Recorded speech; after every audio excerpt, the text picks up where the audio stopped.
Put down your phone and vote. Grab your friends and family and vote. Vote for Kamala Harris as the next president of the United States. And the reason some people think, wow, I don't know, I remember that economy when he first came in being pretty good. Yeah, it was pretty good, because it was my economy.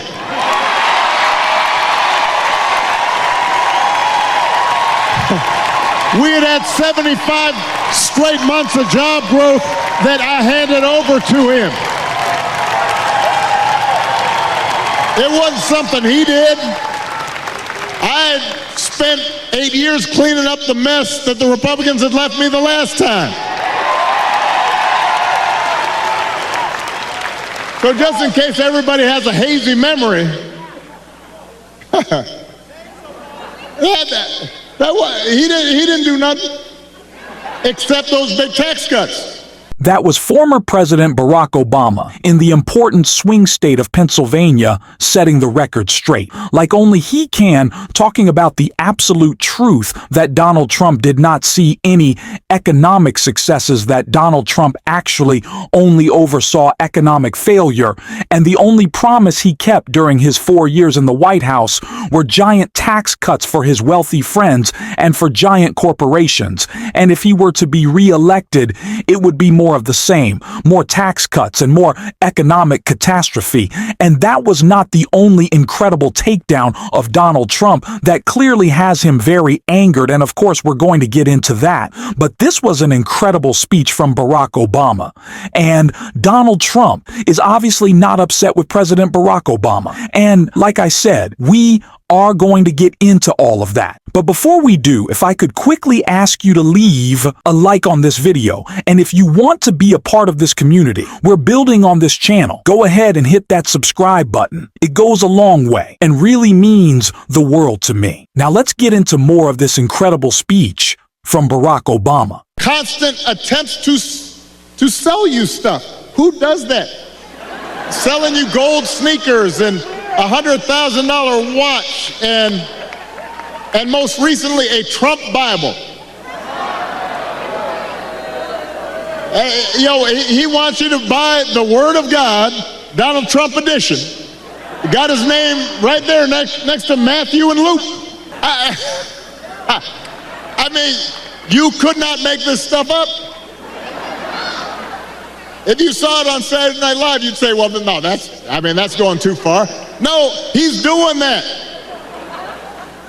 Vice President Harris is focused on the future. She's focused on uniting our country. She is focused on policy and progress. Donald Trump, he's got his mind on grifting. Grifting with hats, grifting with shoes, grifting with Bibles. Those Bibles, by the way, were made in China, 120,000 of them that were already sold, made in China. So Mr. Tough on China, yeah, that's where he's getting his grift. That's where he's getting his product from. And that really shouldn't shock any of us, considering how much Donald Trump is willing to sell out for a couple of bucks and a pat on the head from a dictator. But that is not the only lie Donald Trump has been telling and that Barack Obama has been calling out. He did another great job calling out some lies of J.D. Vance and Donald Trump on the ACA right here. The other day, his running mate, J.D. Vance, had you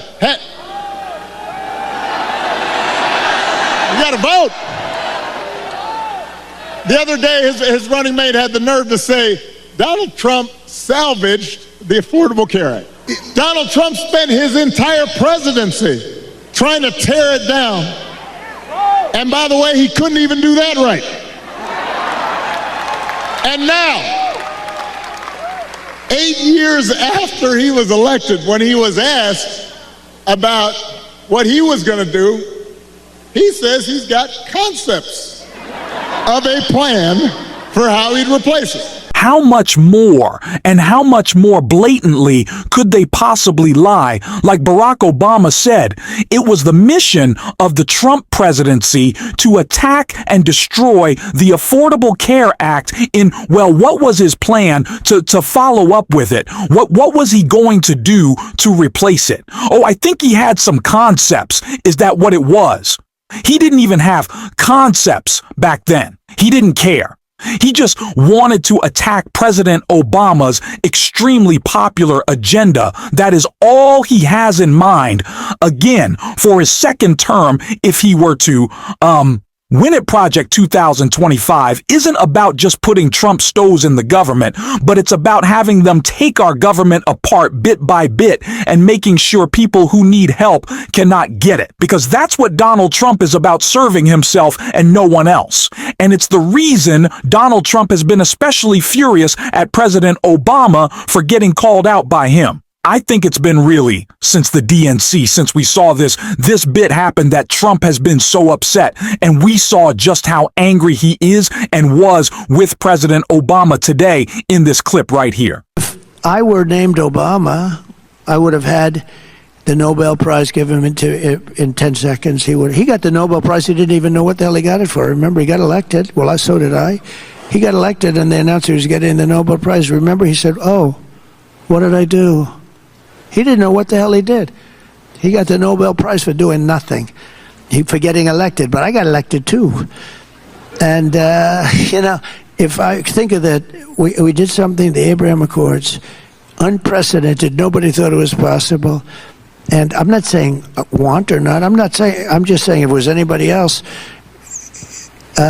liberal, Democrat, they would have had it before the damn thing was even signed, We are less than 30 days out from an election, and Donald Trump's focus isn't policy. It isn't his record. It's not even his opponent, and it's not even the current administration. It is the administration before his. He is attacking President Obama for having a Nobel Prize, and he's complaining that he doesn't. That is the focus of this complete narcissist. That is the focus of this insecure child. And that's what Donald Trump is. That's who he is always been. And although we can point out how dangerous he is all the time, and I think it's also important to point out just how sad he is in the lies that he pushes, like these right here, that President Obama is so perfectly called out. And President Biden and Vice President Harris were down there meeting with local officials and comforting families, asking how they could help.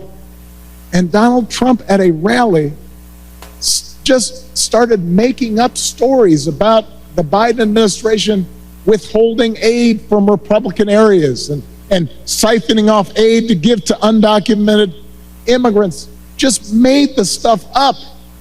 Everybody knew it wasn't true.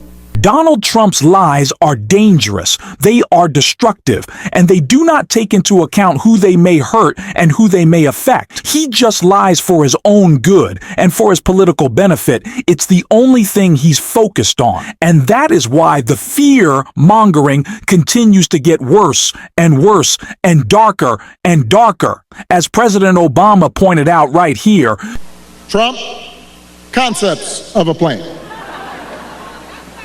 Now, if you challenge Trump to elaborate and enumerate his concepts, he will fall back on one answer.